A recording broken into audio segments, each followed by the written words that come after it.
yaya dito sa Qatar.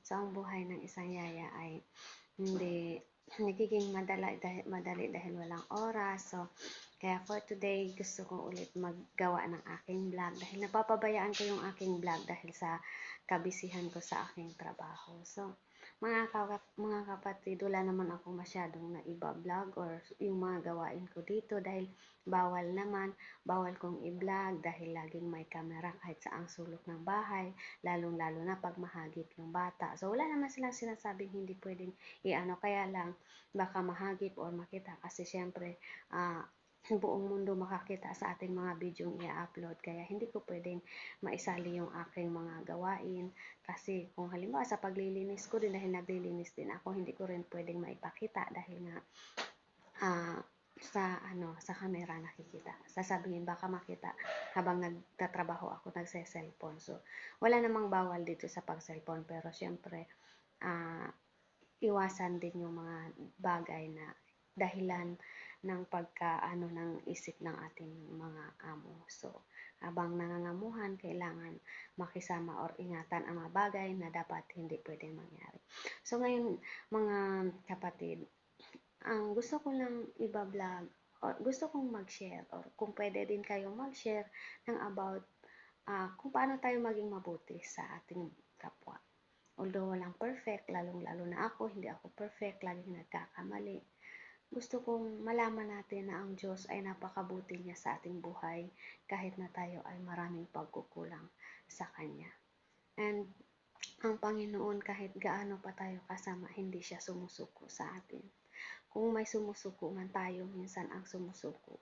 Kaya dapat mga kapatid, kahit anumang pagsubok ang dumating sa ating buhay, hindi dapat tayo susuko. Isipin natin na ang Panginoon ay sobrang mahal niya tayo.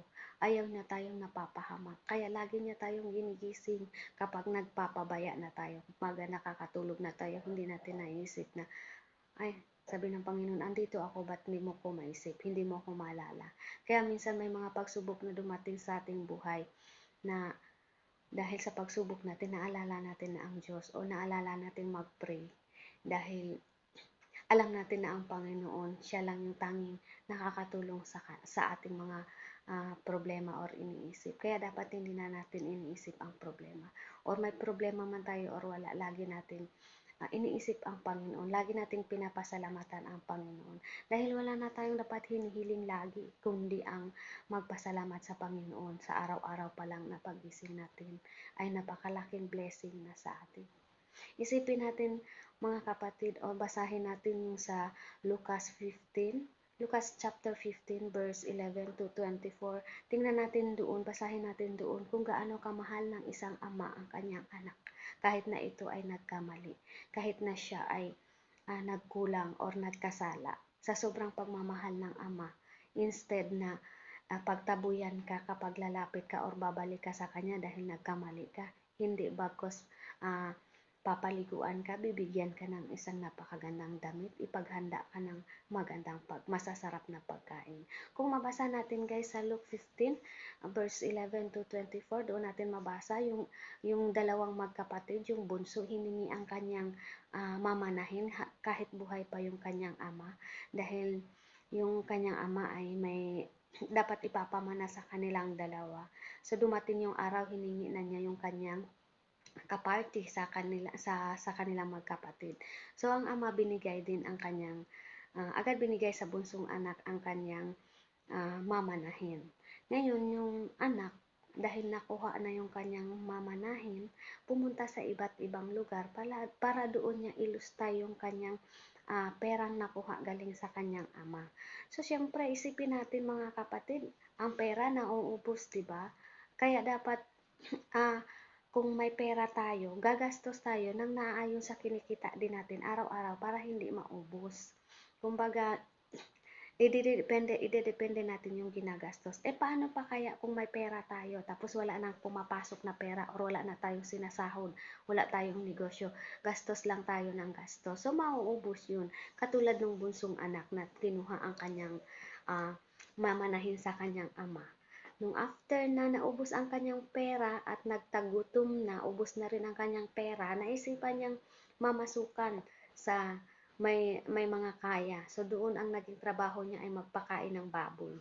Magpapakain siya ng baboy na yung time na yun na gutom siya, halos kumbaga sa sobrang gutom siguro minsan may mga napapanood tayo pati pagkain ng baboy kinakain. Parang halos ganun na ang mangyayari sa kanya.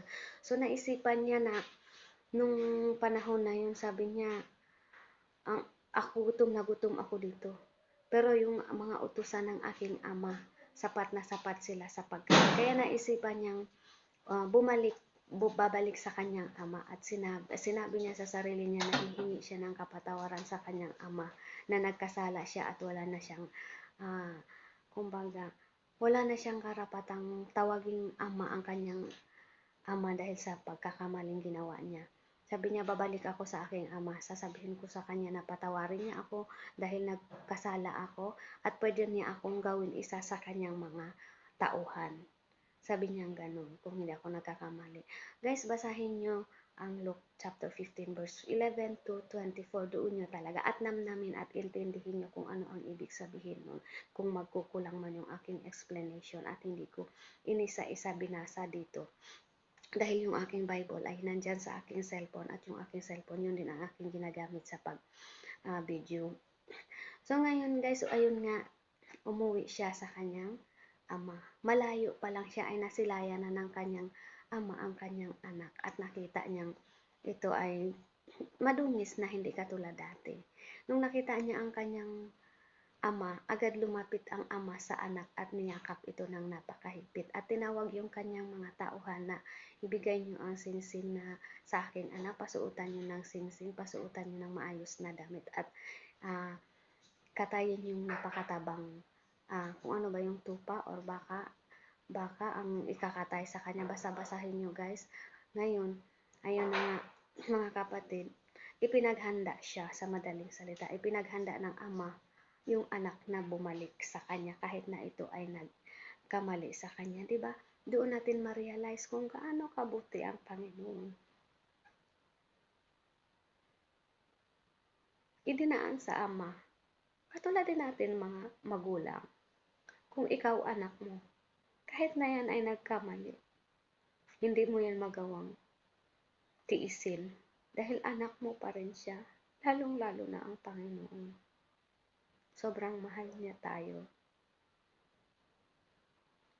Kung nagkukulang tayo, nagkakamali tayo, at taos-puso tayo,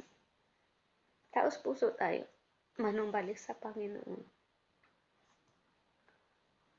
Ang Panginoon, hindi siya magdadalawang isip para tayo ay tanggapin. Ang mahalaga, taos-puso tayong manumbalik sa Kanya. Diba?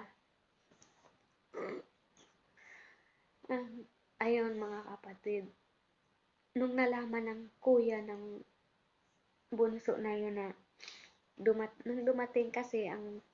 nung dumating na yung kanyang kapatid galing sa farm, nagtanong siya sa isang utusan. Sabi niya, bakit nagkakasiyahan dito? At sinabi sa kuya na, dumating kasi ang iyong kapatid. Nagpahanda ang iyong ama. Ngayon nagdibdib yung kuya niya. Sabi niya, bakit ako?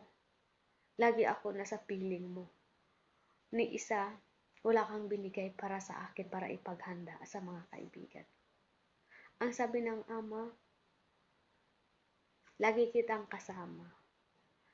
Kumbaga, lagi niyang kasama.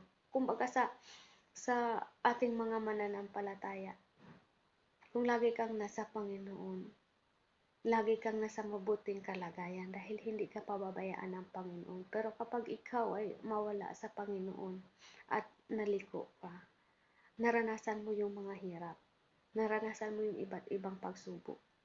Ngayon, pag manumbalik ka sa Panginoon, ang Panginoon, sobrang saya niya dahil bumalik ka sa Kanya. Ganon din ang Ama.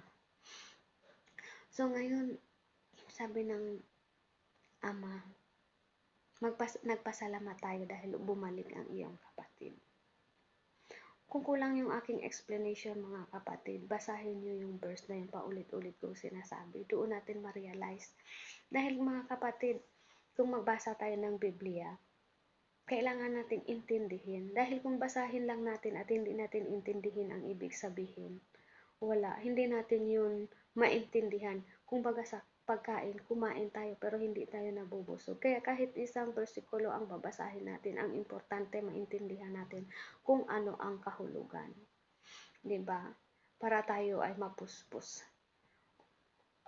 Ang gagawin din natin mga kapatid, bago din tayo magbasa ng Biblia, kung hangga't maaari, mag-praise and worship tayo, mag-pray, upang mauna yung espiritu sa ating katawan. Mararamdaman natin yan. Ramdam natin kung paano tayo puspusin ng espiritu ng Panginoon kapag tayo ay nagpe-praise and worship, nagpe-pray, di ba? Kasi ang pagpe-pray ay kung parang hindi naninindig yung balahibo mo. Sa totoo lang mga kapatid, iba pa rin yung talagang nararamdaman mo na ang Panginoon ay niluluhuban ka, di ba? So, basta mga kapatid, kapag nagkulang yung aking mga explanation, kayo na rin ang umunawa at intindihin kung ano pa yung ibang kahulugan. Ang importante, alam natin kung gaano tayo kamahal ng ating Ama. Gaano tayo kamahal ng Panginoon. Magkukulang, magkakamali, magkakasala tayo. Ang Panginoon hindi pa rin siya bibitaw para sa atin. Inaantay at iniintay niya tayo kung kailan tayo magbabago or kung kailan tayo babalik sa Kanya.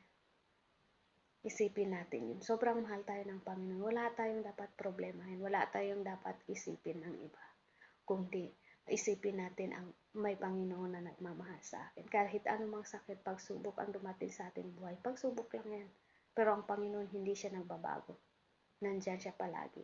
Binibigyan tayo ng lakas lagi. Importante, bumabalik tayo, iniisip natin na nandyan siya para sa atin.